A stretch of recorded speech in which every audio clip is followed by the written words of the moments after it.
There's a few things that I wish I'd known when I started my career as a boudoir photographer and when we opened this studio. Now, today is my job to pass that information on to you. Some of these are hard truths, but I'm going to tell you what you need to do and what you need to stop doing if you want to grow your boudoir photography business. Honestly, your personality is as or more important than your photography skills. A lot of photographers get very hung up and spend all of their time just working on lighting and technical photography skills, which you do need, but your personality is what will draw clients to you. That is what will get people traveling to come and have a photo shoot with you specifically rather than anyone else. Now, the difficult thing with this is how to get your personality across to potential clients. And that's why you need to be present on social media. You need to find a way to put your personality across on your website, on social media, and in your interaction with clients. But whatever your personality is, do your best to express it and make sure that potential clients can see it, connect with you, and want to work with you. You might be the best photographer in the world, but are you a boudoir photographer?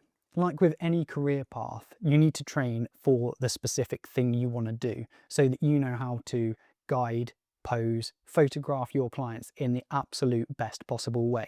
To do that, you're going to need specific boudoir photography training rather than just generalized photography skills. That's something we can probably help you with. Click the link in the description below, send us a message, we'll have a chat about how we can help you with that side of things. You're not charging enough. I've done videos on this already about pricing and how to price your work. If you click up here somewhere, will be a video that I've done on how to price your work and how to figure out how much to charge. But if you aren't charging enough, you're going to be out of business really quickly. You need to hire a professional hair and makeup artist. Maybe you're really good at doing hair and makeup. That's fantastic. What a great skill to have. But are you insured?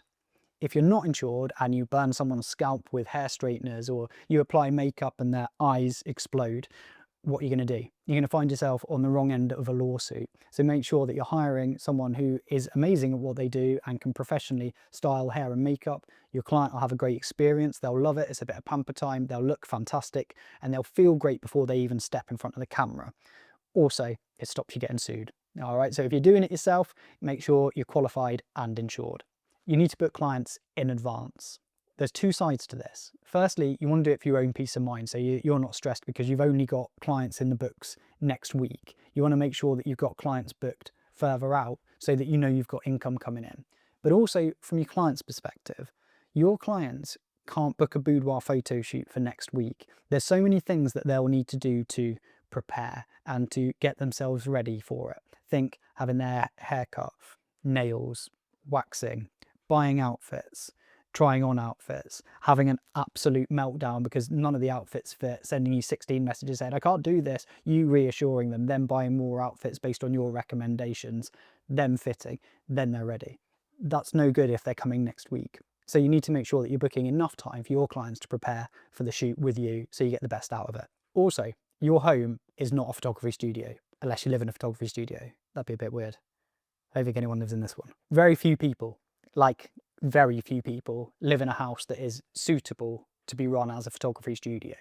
The last thing you want to be doing is worrying because your client's going to be here in half an hour and you're trying to usher your kids out of the room and make sure the dog's not barking and remember to clean up and tidy up and I've left some washing up there. Shooting out of your house is a logistical nightmare. So you need to either get yourself a studio, which obviously is a big jump and could be a big risk, but if you're ready to go, you're going all in and you can become a full-time boudoir photographer, is probably worth taking. Alternatively, making sure that you've got somewhere that you can book consistently, because when you book a client and when they're ready to book, you want to be able to book that date. You don't want to be like, oh, I'll have to get back to you and see if I can get the studio. So have somewhere that you can hire, know that you've got regular dates. Some people work out of hotel rooms. It's not ideal, but it can work. If it does, you need to have a conversation with the hotel and make sure they understand what you're doing and that they can provide the dates that you want on a regular basis. Your clients are not in your town. A lot of people say, oh, I can't make this work. I can't do it full time because my town's got a really small population. Let me tell you something. We operate our photography studio in a small town in Derbyshire on the edge of the Peak District. The population of this town is about 3,500 people and we've managed to make it work. Now this ties into getting your personality out there and promoting yourself as someone that people want to work with on social media.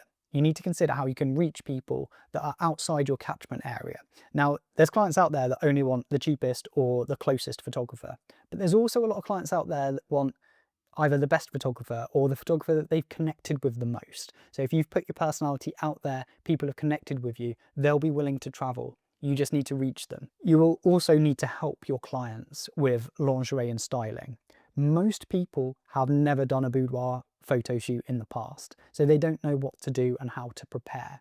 So your job as their photographer is to be their guide, their expert, to make sure that they step into the studio feeling as prepared as they can possibly be. We all know that doing a boudoir shoot is nerve-wracking and is quite an anxiety-provoking thing for our clients to do.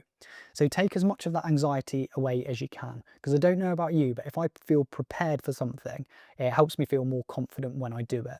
So be that person for your clients. Most people don't know what to wear or where to buy it. So that's where you come in and you help them with those things. Because let me tell you something, bad lingerie or ill-fitting outfits absolutely ruins photos. Your clients deserve better than digital copies of photos on their phones. How many photos do you have on your phone, just in your iCloud, that you never look at? That's the last thing you want your pictures to be, and your clients deserve more than that.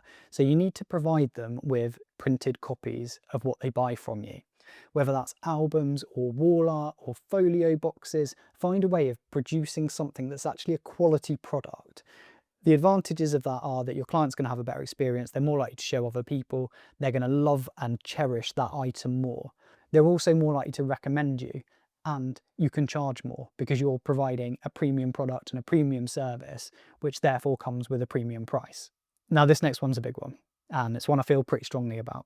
Stop airbrushing the fuck out of your clients. They deserve amazing photos that actually looks like them. If they wanted pictures that are not a representation of them as an actual human being, they could just make them in AI. ChatGPT will take over those photography studios that are taking pictures of people and then just basically regenerating them using Photoshop. We need to use great styling, great lighting, great posing, and connect with our clients to make sure they have an experience that can't be produced by AI. It's also ethically very questionable if we're just completely airbrushing anyone's imperfections out of their pictures. Get it right in camera and give your clients amazing photos that actually look like them. You need to ask for reviews. Your clients won't think to leave you a review.